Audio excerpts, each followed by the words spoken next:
kind of spats, I suppose you call them. They like stick up out the side. Now on test fitting, one of them, especially this side here, is sticking up too far. It's as if when it's been cast, it's kind of bent upwards. So the gap is too small between the body and the piece. So I'm using my heat gun to heat the resin up, to try and bend it down a touch. Now I tried repeated times because it's thicker resin. It takes a little bit of heat to get it going, and obviously because it's not quite a long piece, there's not a lot to get a hold of and bend. So I just kept test fitting, bending, test fitting, bending until I got the gap to be as big as I wanted. So you can see there, that's roughly where I want it. That way it's sticking up too far. So yeah, I'm just going to keep working out with the heat until I'm happy with it. Now it does leave a seam as well, and that is going to require filling because on the real car it's seamless. So we'll fill that in later on with some CA glue. But right now I'm just trying to get this piece nice and level. So once I'm happy with that, it's a test fit of the rear section. And again, more fit issues. The back end of this sticks out way too far. Now at first I thought it was like a design feature, but looking at the real car from different angles, it actually sits flush. So that piece sits out way too far, but luckily the diffuser fitted underneath perfectly. So we're going to have to reduce. You can see just how far that sticks out there. It's quite a way. We've also got these little side winglets as well, which go just behind the rear quarter windows. So a bit of an odd shape, this car. There's like a little tunnel through these, like a little air vent, and it has these little winglets on the edge. So I'm just test fitting everything, make sure it all fits in place. These little winglets go there. Now there were locating points on the body. One side of mine had snapped off, the other side hadn't, but putting the other side in, you can see the hole underneath. So I opted to cut both the locating points off, and we'll locate it by eye later on. But I'm just test fitting everything, weighing it up which way it all goes, and I have a few dabs of super glue in the locating point. It's tricky to do this, so take your time if you're doing it. The fitment's not the best, and you need to make sure that it's level and straight. So I would get it glued in place, get it fairly level how you think, and then offer up to the car and test it. On the side, these side skirts are brass photo etch, really nice thick brass. So I'm just test fitting roughly where they'll go. They look okay, so they're going to need carbon fibre in later. And of course, we're just going to run the scriber through the panel line. So again, as always, doesn't quite need rescribing, but I just thought I'd clear the panel lines out. And you can often feel when you're scribing the kind of drag through it, which is not quite as smooth as it should be. You can actually see my scriber grabbing as I'm doing it, but just take your time here. Don't be slipping out the hole and scratching the body, because you're just making more work for yourself. So I'm not trying to make these any deeper really. I'm just cleaning them out so they're nice and flush and all level and what have you. So just a light scribe with a Holly 0.2 scriber, and we can get it all nice and even all around. Now, quite a lot of flaws in this body that haven't really become evident yet. For a brand new kit, this one's a little bit disappointing on the body. As soon as I get a first couple of coats of primer down, I see all the flaws, and we'll come back to the bench to fix those. But like I say, these side pieces here stick out way too far. They're a good millimeter sticking out. So first I hit it with the UMP 240, and I was like, yeah, that's not going to do it. You can see how far that's sticking out there, miles out. So I thought, right, I'm going to have to protect it. So I put a bit of masking tape on it and got the 100-180 thinny sponge out instead. That made short work of it. And then we just went through various grits of the lesser grade, the higher grade UMP sanders, just to get rid of all the scratch marks from the quite aggressive white thinny stick. There we go, we're onto the 400. I'm pointing at something, it's over there. And just doing it until we're flush, much better. Clear out the panel line, which there is a panel line there. There we go. We do the same to the side and get it all equal, and then we're going to scuff up all the body as per usual with 2000 grit Tamiya sponge. You know why we do this by now, but I'll always reiterate just to make sure everyone knows. We're just keying the body. We're putting thousands of micro abrasions in the body to allow our primer to grip a bit better, a bit more surface area, and we also get rid of the imperfections, any greasy marks, glue marks, anything that may have landed or dried on the body in the casting process. Like I say, there are quite a few flaws on this. We can't really see them until we prime. There's some on the door, there's one on the roof, massive one on the roof. but we'll get to that in a little bit. So just going all the way around, you're just scuffing back the primer, the resin. We're not trying to sand anything off. We're just keying the surface. There's no real pressure being applied. We're just keying the surface very lightly, taking the shine off the resin and just giving us a nice even coat all over. Well, not coat, but sand all over. The toothbrush, the old Mickey Mouse one, James's one when he was a baby, my boy, being used to get rid of the dust out the panel lines and all the recesses and what have you. And just having a final inspection to see how everything looks. And like I say, sadly, you can't really see any flaws right now. ProScale Paint pre-paint degreaser, coming to the end of my bottle. I've had this since we started ProScale. So yeah, 27 models have been built with that bottle. So good value for money. So I always put a little bit in the lid. The toothbrush, again, just getting all those nooks and crannies, all the recesses, just get rid of any mold release or nasties that may be there from the casting process.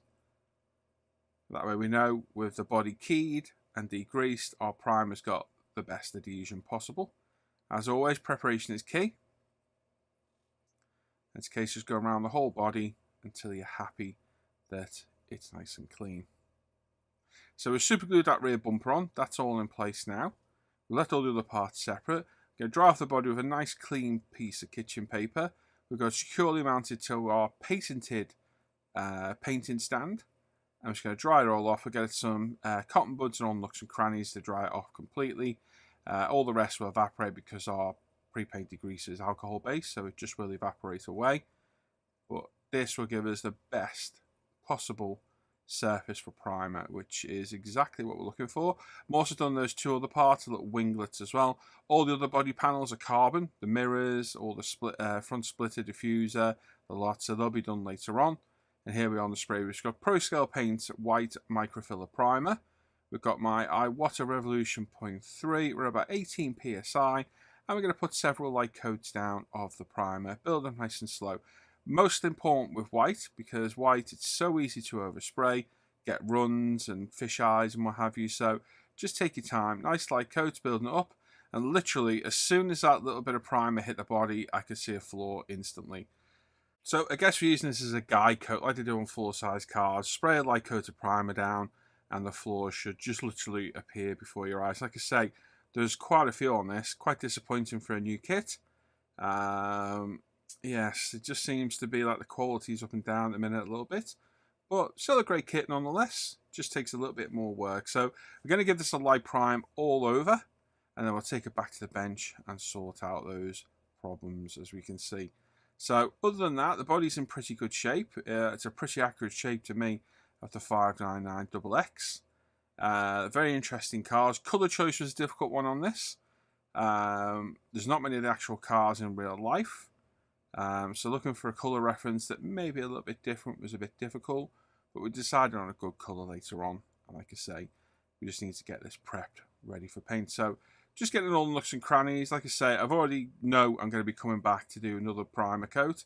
But we're just going to get our guide coat down now so we can see where everything is. We'll let it dry for an hour or so, and then we'll flat it back and fix all those problems. As always, put that colour couplet on your airbrush. I've learnt many times. Yeah, spilling paint on the body. Anyway, so we've got a major flaw on this door. So I've got a 220 UMP thinny stick here. And we're just very gently sanding away, and then we'll go through all the grits of thinny stick again, and then the sponge sander like we're doing here to feather edge all the paint. There's one on that front wing slightly there as well.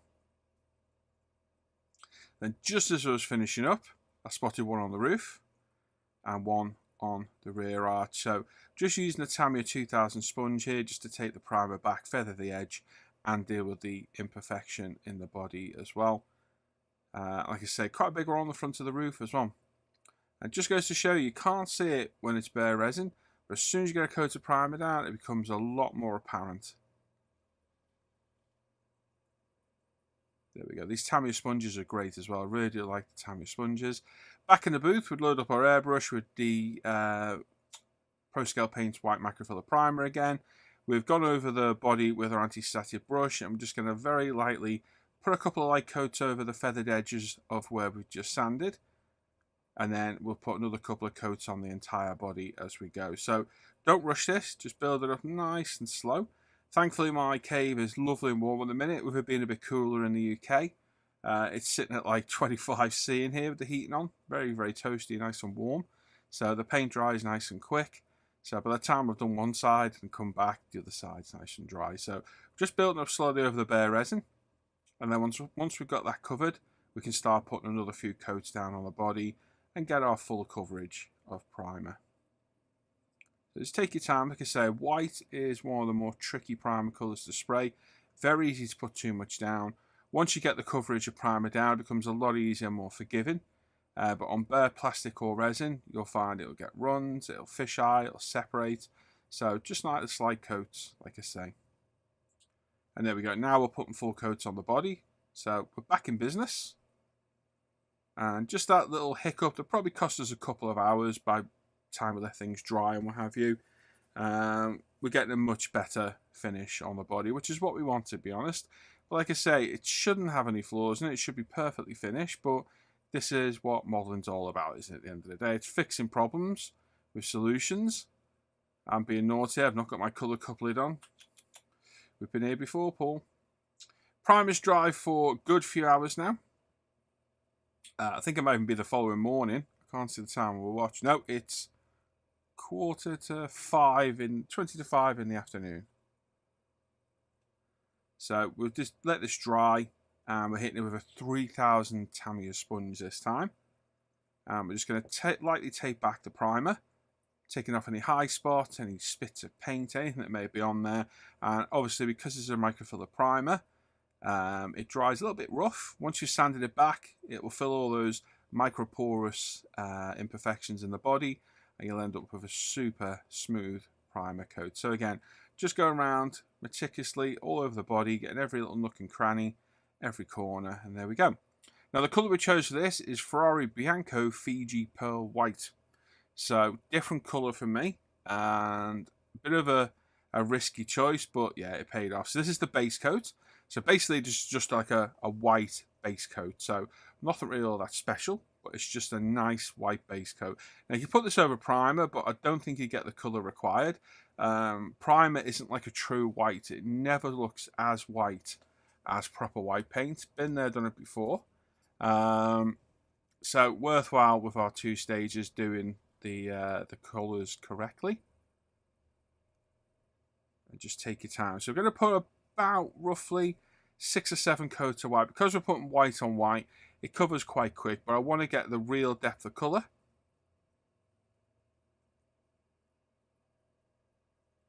There we go, getting all those wheel arches as well. So like I said, this is the base colour for the paint. This is the first time, believe it or not, I've used one of our two-stage paints that I can remember anyway. Seen loads of people use them, just never picked one to use so far. So a little bit of a trial by fire here, but with full confidence in our paints, it shouldn't be a problem at all. So yeah, putting white on white, you've got to be very careful. Angle it towards the light, you'll see your coats going down. And we're just putting light mist coats down. No benefit in applying them thick. Light mist coats, building them up multiple layers is the way to go. Getting all the nooks and crannies, wheel arches under the sills, in and around all those grills.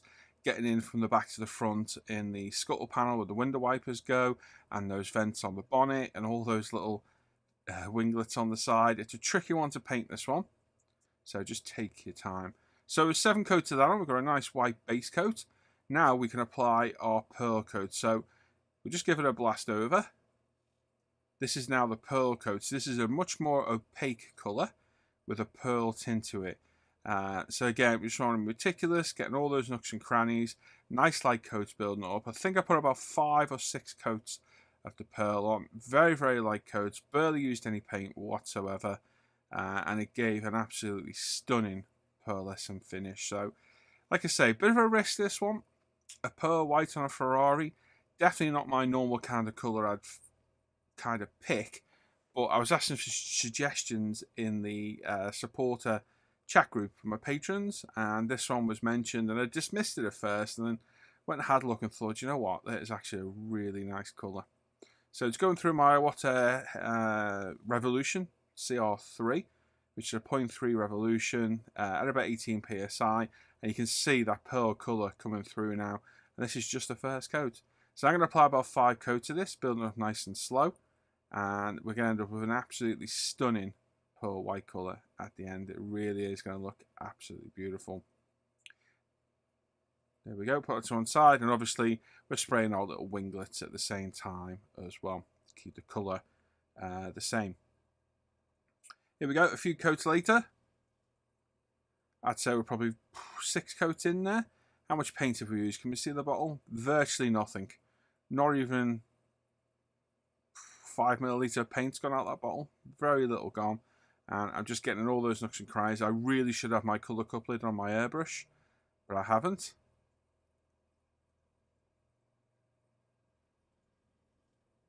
Very nice colour. Lovely. Very happy with that. And here we go. So it's dried. It's the next day. Now, the other choice, the decals. There was black, silver, and yellow decals with this, I believe. And the majority chose black, especially my buddy Dan. I could not keep him away from the black. I said silver. He said no, black. And I think it was definitely a good choice by Dan. I'm joking. Dan wants me to do it silver. But I knew this was going to have loads of black on it, so I kind of wanted the black accents on the body. So Hobby Design decals, they went on absolutely beautiful. Standard decal procedure, put them in the water. They came off the backing paper crazy quick, even in cool water. And then get all the moisture from behind them with a nice soft cotton bud. And then we're going to hit them with some UMP decal solutions and get them set in place. So it goes across the bonnet, across the roof, across the boot lid. It's a nice black stripe with a pinstripe on the very edge. So we'll give it a brush over to get any moisture from behind it. Make sure it's all central and straight where we want it. Quite easy on this front one because we've got the badge at the front we can line it up with. There we go. Lays down absolutely beautiful. And then the roof one in place as well. Bit more difficult to eye up this one, so we're going to get the ruler out and double check this is in the right position. Now be careful with a metal ruler. I should really get a plastic one because it'll scratch the paint really easily. Measure it to a point on the body that should be the same. And then measure the other side and make sure it matches. And hopefully, by eye, it should near enough be spot on. So do the front, then the back. Yes, it's a bit OCD this, but I like my stripes to be straight. Nothing annoys me as seeing wonky decals on cars. And it's surprising how many you see if you really look close. So it just needs scooting over a touch. There we go. And then again, get all the moisture out from behind. And we need to put this decal in the window recesses as well. So we make sure it's fully burnished down. All the moisture from behind, out from behind it. And fold it over into the window recess as well. So really nice decals to work with. They lay down absolutely beautiful. No issues at all. UMP decal solutions working wonders on them as well. And again, this decal is shaped through the rear window and it goes over the boot lid and around the back. So a little bit of a tricky one to put in place. Don't forget, you can always pick them back up if you're gentle. Don't be scared of decals, especially ones of this quality. They're very forgiving when they're Hobby Design or a good brand of decals. And again, the ruler's out, just checking the central. And my eye is pretty good because I think that was pretty much bang on. Just needs a scoot. There we go. One final check.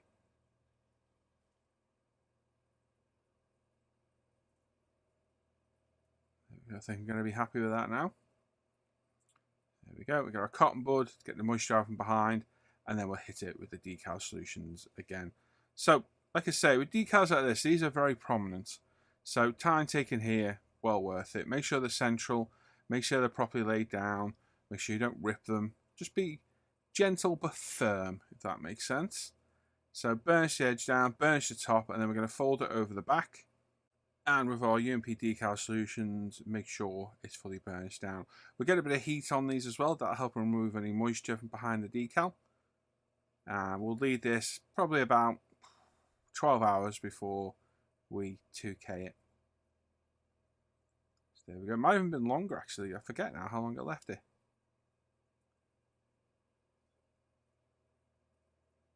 There we go. These water brush pens, absolutely brilliant. Nothing in them. They are designed to have a water in them to help blend water pencils.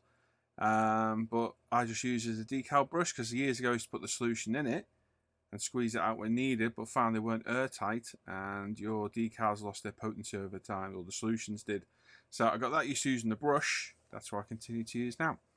Decals are dry, but a few hours later now, and we've got our Tamiya black panel line wash. I've mixed a bit of grey with this to give us a nice dark grey colour, and we're just spotting it around the body, let the capillary reaction carry down all the panel lines until we're happy. It takes about 30 minutes to cure, or dry rather, and obviously it's enamel based over lacquer, so it doesn't interfere with the paint at all.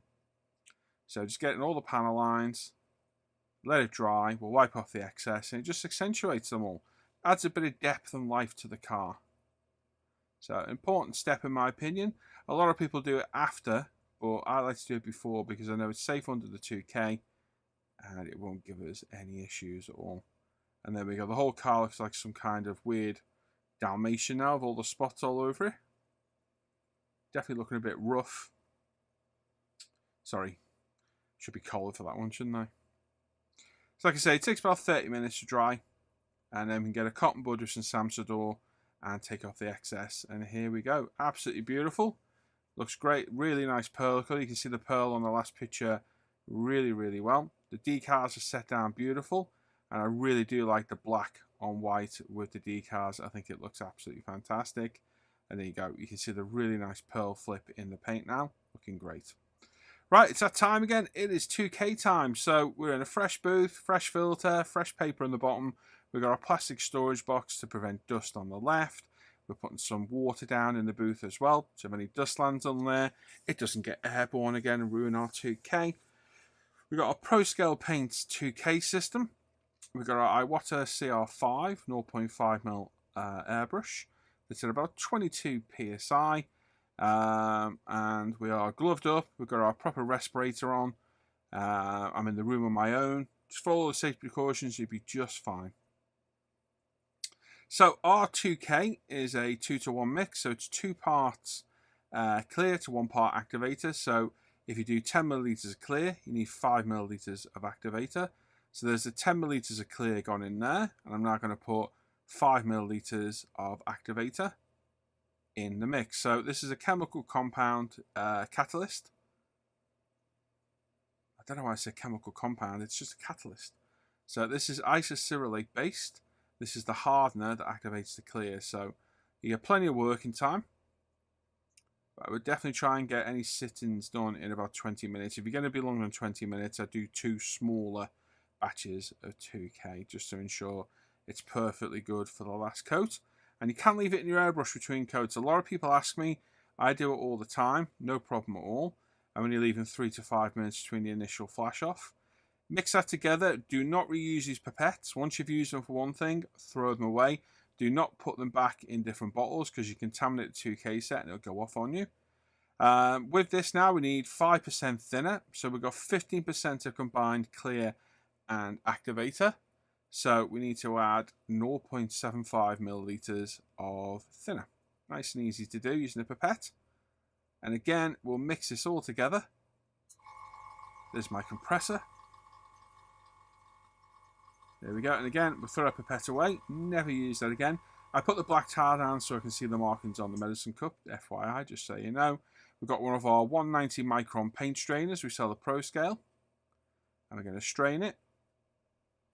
There we go. It's the only paint I strain this because you can get crusty deposits of activator on the rim of the bottle. And I'm always worried about it falling in there and end up in your 2K. So I always strain my 2K. So the airbrush is loaded up. We've got our safely mounted car. We've got our Tamiya anti-static brush to give it a good brush over.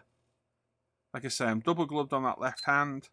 I've got my respirator on, my full face Scott respirator. I've got my AS 300 bench vent booth on the go as well. So we are nice and safe. I'm in the room on my own. There's no pets or family members in there with me. And we're going to apply our first coat. So the first coat of clear coat is going to be a semi-wet coat. So I'm not going for a full heavy wet coat. We're just going for a semi-wet coat. Just a nice even coat all over. I'm going to speed this up a bit. It's on double speed, just so you know, otherwise we will be here all day doing this. So nice even coat, giving us a nice semi-gloss finish. And what that'll do then, that'll tack up as it dries over the next 3 to 5 minutes, become unbelievably sticky. And when we apply our second wet coat, that will reduce the risk of it running. And I'm yet to have a run on this paint yet. It is unbelievably forgiving, the Pro Scale 2K, and it works absolutely wonderful. So there we go, getting all those nooks and crannies all around those vents, grills, arches, side skirts, the sills under the front and rear back bumper, in and through those grills as well. Being very thorough, and we'll also do the 2 little winglets at the same time. Don't forget, smaller parts don't require as much paint, and it's very easy to overspray them. So really take your time. And we're back in the box for 3 to 5 minutes while it flashes off. And then we're back for our second coat. So, same mixture, same airbrush. We're going to put another semi-wet coat down. Now, we're not trying to get a full wet coat. We're just trying to get a really decent coat of clear coat down now. So, I'm not bothered there's some orange peel left after this. We're going to get that with the final coat of paint, which we're going to thin a little bit more. Something I've been experimenting with for quite some time. And for me, this is the optimal percentage of thinning. So for the first 2 coats that we've done, this is our second one, we've thinned the mixture 5%.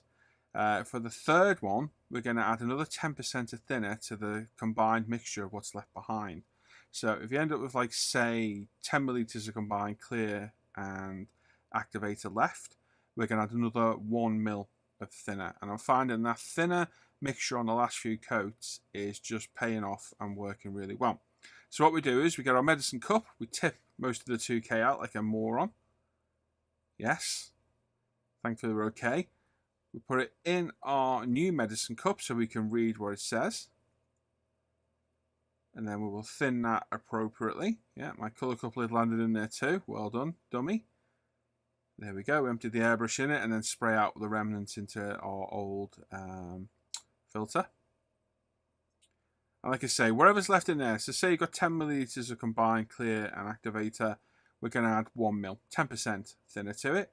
Give it a good mix up again. And this will make the 2K quite a lot thinner now. So when we're spraying these coats on, it'll spray a bit better, cover better, and it'll self-level a lot better. And I'm finding putting this over those 2 previous applied coats of 2K, it just gives an absolutely beautiful finish, self-levels wonderfully, and just looks nice and thin. Really does lay down beautiful. So it's a worthwhile step this. First 2 coats with a 5% thinner ratio and the last one with 10%. And I find this works great. I've tried many different ways and for me this is the optimal way. So looking good now, that pearl white looking absolutely fantastic. The black decals really looking striking as well. Just ensuring, and now use your light to angle the body because we want to make this flawless. Now this should look like glass. If you can see any imperfections, any orange peel, or if it's not quite perfectly smooth, put a bit more 2K down. Do not be afraid to put more 2K down because how this dries now, how it looks is how it's going to dry, so it's important to do as good a job as you can. So I cleaned the bench up a little bit, rinsed out the airbrush, we'll let that sit for another couple of minutes, let it self-level a bit more. Take it out and I've got an absolute near flawless finish there. A couple of spots of dust. And again, a couple of minutes later, have another little look and absolutely beautiful clear coat. Like I say, other than a couple of bits of fluff in there, it's looking really good. The colour looks good. It's like glass. The 2 winglets are looking good as well. And here's a video I took of it several hours later. This is hand dry in 3 hours. You can pick it up and it's cured in about 24 hours. But it takes a bit longer to fully dry. I always leave it about a week before polishing. But as you can see there, we've got a lovely pearl white. Those black decals look stunning. The clear coat is absolutely beautiful, nice and deep. So once this is flatted back and polished up, it's going to look absolutely wonderful. And that's where we're leaving that build today. So we're back in part 2 very, very soon. Thanks for watching today. As always, you get access to these videos by becoming a patron. And a huge thanks to all my patrons for your continued support.